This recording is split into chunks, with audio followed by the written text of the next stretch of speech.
Fala pessoal, sejam bem-vindos a mais um vídeo do canal Pensando as Escrituras.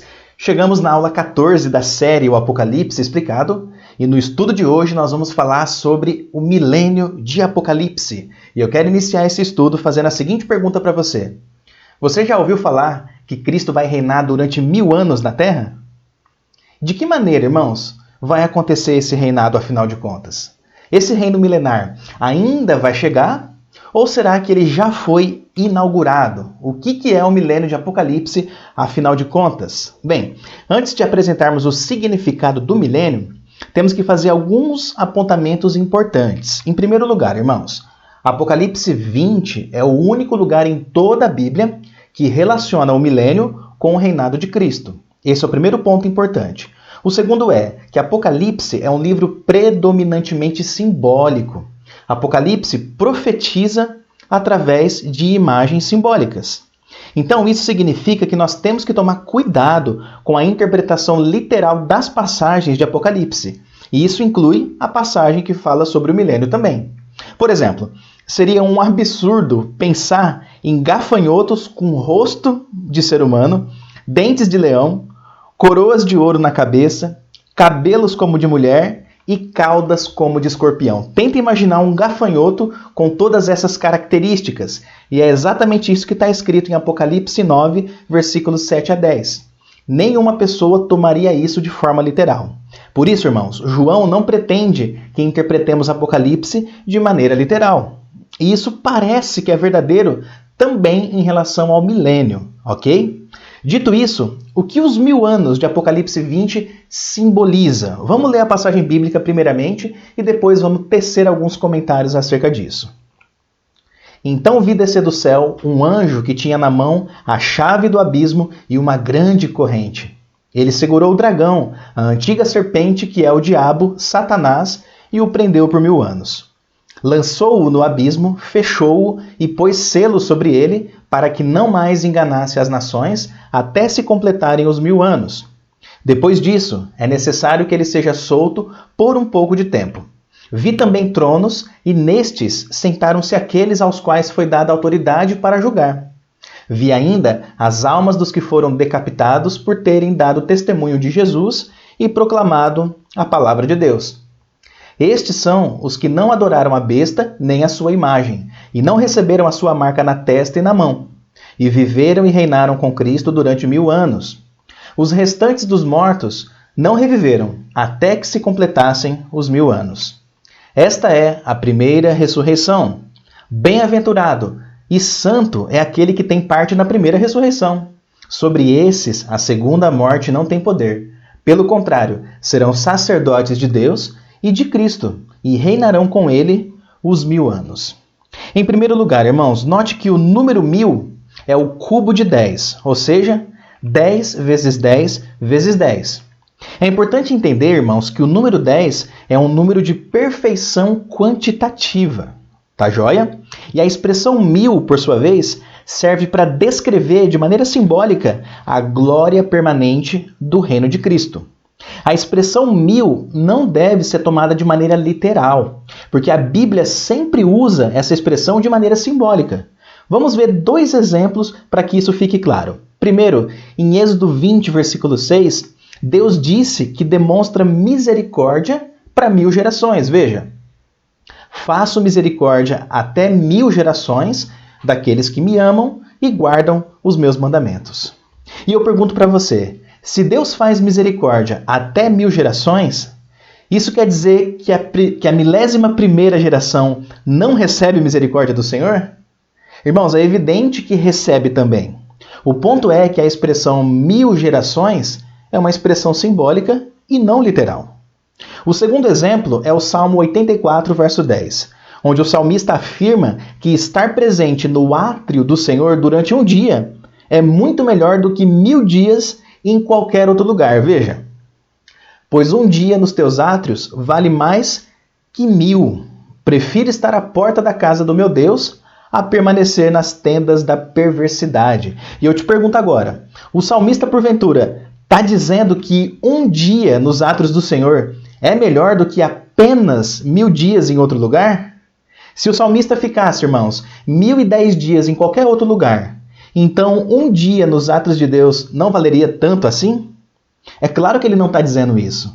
Então, mais uma vez, a Bíblia está usando a expressão 1000 no sentido simbólico e não no sentido literal.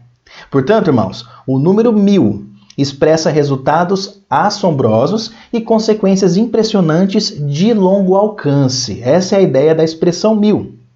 Agora que nós aprendemos que a expressão 1000 anos deve ser entendida simbolicamente, vamos refletir sobre a passagem de Apocalipse 20 que lemos no início do estudo. Nesse estudo, irmãos, nós não vamos analisar outros aspectos mencionados no texto. A gente vai se ater apenas à prisão de Satanás e ao milênio, tá joia? Então, os 3 primeiros versículos de Apocalipse 20 falam sobre o aprisionamento de Satanás. João diz que viu um anjo descer do céu, carregando nas mãos uma chave e uma corrente. O anjo, então, segura o dragão, que é o próprio diabo, conforme o texto, e o aprisiona por 1000 anos. Mas por que o diabo foi aprisionado? João diz que a razão disso é para que Satanás não mais engane as nações. Agora, observe alguns pontos importantes. Em primeiro lugar, o anjo que aprisiona Satanás é o próprio Cristo. Em Apocalipse, Cristo aparece em forma de anjo mais de uma vez. Um exemplo disso se encontra em Apocalipse 10:1. Veja. Vi outro anjo forte descendo do céu, envolto em nuvem, com um arco-íris por cima de sua cabeça. O rosto dele era como o sol, e as pernas eram como colunas de fogo. Além disso, irmãos, o conflito dos séculos é entre Satanás e Cristo. Ora, você vai se lembrar da tentação no deserto, em Mateus 4, e vai se lembrar também da conhecida promessa de redenção após a queda, lá em Gênesis 3,15, o famoso proto-evangelho. Veja, porém inimizade entre você e a mulher. Aqui Deus está falando para a serpente. Entre a sua descendência e a descendência dela. Este lhe ferirá a cabeça e você lhe ferirá o calcanhar. Por isso, irmãos, o anjo que aprisiona Satanás se encaixa perfeitamente com a pessoa de Cristo Jesus. Tá joia? Agora, em segundo lugar, o aprisionamento de Satanás acontece espiritualmente. Isso aqui é muito importante. Correntes literais são incapazes de aprisionar o espírito, irmãos, porque espíritos não possuem materialidade. Por isso, a prisão de Satanás significa que ele não vai ter sucesso em seus planos malignos de enganar as nações a respeito do evangelho da salvação, ok? Mas atenção, irmãos, a prisão de Satanás significa limitação do seu poder enganador e não extinção de todo o seu poder. Tá joia? Até porque Satanás ele continua mentindo, continua tentando as pessoas ao pecado e continua espalhando mal em toda a terra. No entanto, o poder dele está limitado pelo poder de Deus. Se não fosse o limite imposto por Deus, Satanás produziria estragos ainda piores nesse mundo. Em terceiro lugar, irmãos, e esse é um ponto aqui fundamental, Satanás já foi aprisionado por Jesus. Como assim? Quer dizer então que a prisão de Satanás não vai ser um acontecimento lá do futuro? E a resposta é, exatamente. Esse é um acontecimento que ocorreu no passado. Daí você pode se perguntar, mas quando que Jesus prendeu o diabo, afinal de contas? E a resposta é, Jesus prendeu o diabo durante o seu ministério na terra. Leia comigo Mateus 12, 28 e 29. Se, porém, Jesus disse, eu expulso os demônios pelo Espírito de Deus, certamente é chegado o quê? O reino de Deus sobre vocês. Ou como pode alguém entrar na casa do valente e roubar-lhe os bens sem primeiro amarrá-lo? E só então saqueará a casa dele. Observe comigo, irmãos, que Jesus trouxe o reino de Deus à terra. E a prova disso é que ele expulsava os demônios pelo poder do Espírito Santo.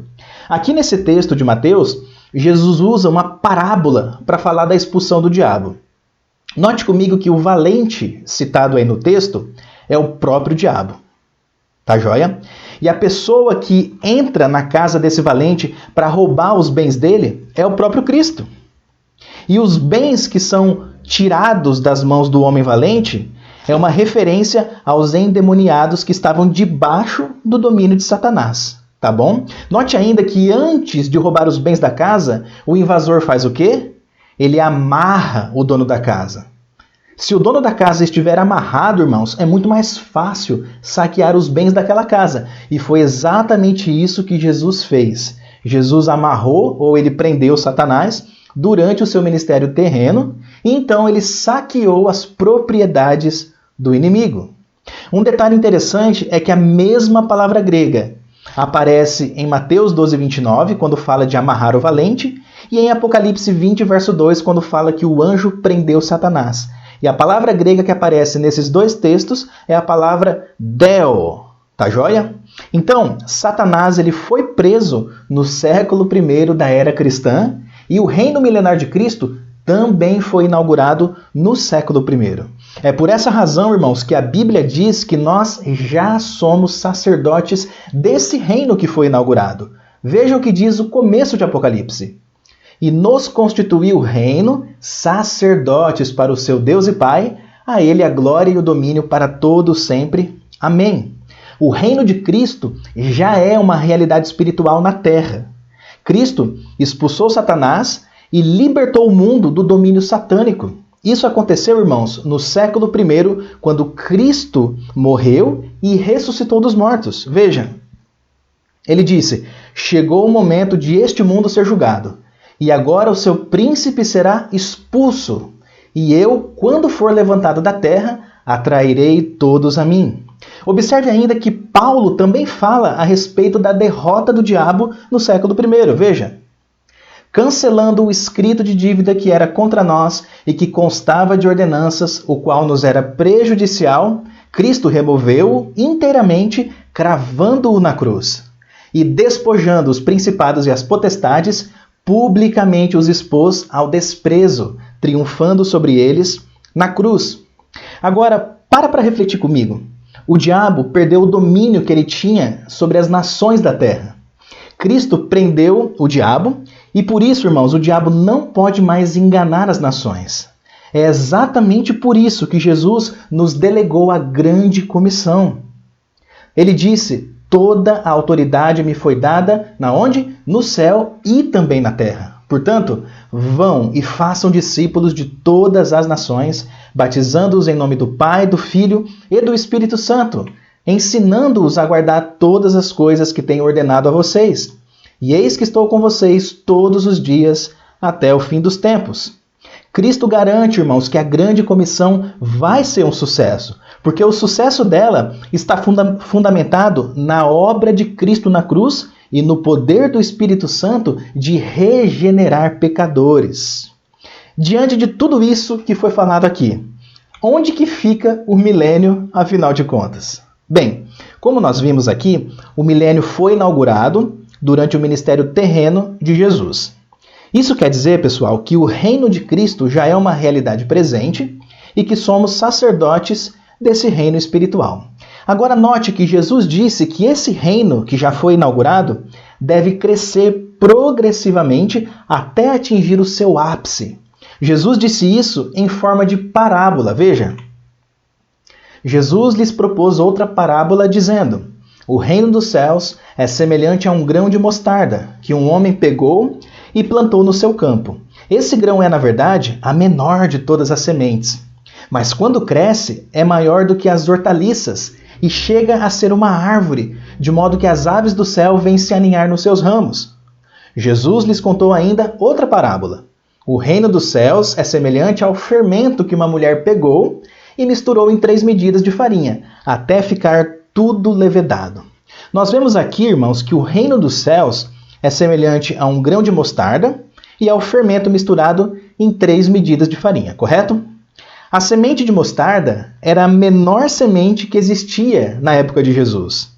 Uma semente de mostarda, para vocês terem ideia, tem 2 milímetros de diâmetro e pode chegar até 3 metros de altura. E mesmo sendo uma sementinha pequena, quando ela cresce, ela se transforma numa árvore frondosa. Da mesma forma, o fermento, irmãos. Basta uma pequena quantidade de fermento para que toda a massa seja levedada. E assim é o reino de Deus. Ele começou pequeno, com Jesus e 12 apóstolos. No entanto, depois de 2000 anos, o reino de Deus já ganhou milhões e milhões de pessoas. Mas o crescimento do reino de Deus ainda não terminou. O reino vai continuar crescendo progressivamente até a segunda vinda de Cristo. Paulo disse, irmãos, que Jesus vai continuar reinando até que o último inimigo seja derrotado. Veja, porque é necessário que ele reine até que tenha posto todos os inimigos debaixo dos seus pés. O último inimigo a ser destruído é a morte. Então note, o reino de Deus vai continuar crescendo em toda a terra, de tal maneira que a maioria da população mundial se renderá a Jesus Cristo. Irmãos, lá no Salmo 2, que é um salmo messiânico, Deus promete entregar todas as nações ao seu Filho Jesus. Veja, peça e eu lhe darei as nações por herança e as extremidades da terra por sua possessão. Isso quer dizer, irmãos, que um dia a maioria das pessoas fará parte do reino de Deus. A maioria será transformada pelas boas novas da salvação. Quando esse dia chegar, o evangelho vai ser a norma da sociedade em todos os seus setores. O mundo todo vai experimentar paz, justiça e prosperidade. E quando isso acontecer, o ápice do milênio terá finalmente chegado. E depois desse período de paz, justiça e prosperidade em toda a terra, Jesus voltará e derrotará o último inimigo, que é a morte.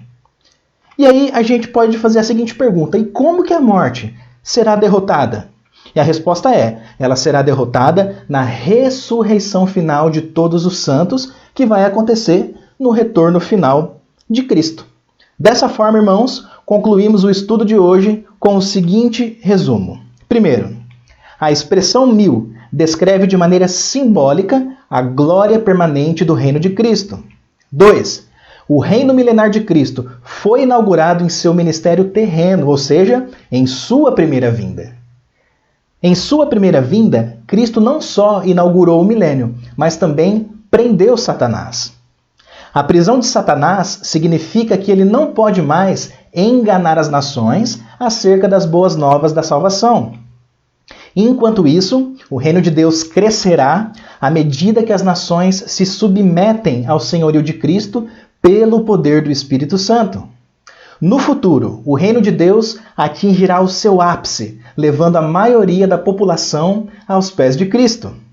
O ápice do reino de Deus será o milênio realizado, marcado por paz, justiça e prosperidade na terra. E depois desse período de paz, justiça e prosperidade, Jesus voltará, encerrará a história e dará início ao estado eterno.